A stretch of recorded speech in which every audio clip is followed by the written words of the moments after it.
ये भाई चेक करें, हमारे रिक्शे पे माल लोड किया हुआ है और नालियाँ देखें कितनी नालियाँ हैं। सही है, आधा ठंडा था। पावर है, पावर वाला काम है, इतना आसान काम नहीं है इतना पैप लोड करना। झूठ बोल रहा हूँ, आ जाते रहो पर लोड करता हूँ फिर।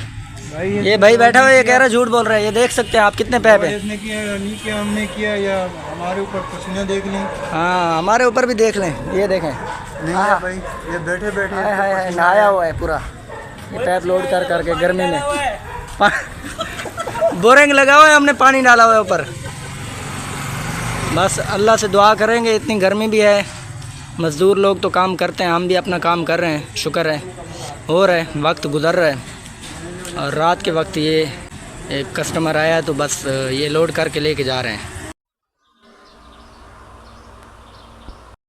अल्हम्दुलिल्लाह ये सामान मैं पहुंचा चुका हूं जहां इसको छोड़ना था मैंने।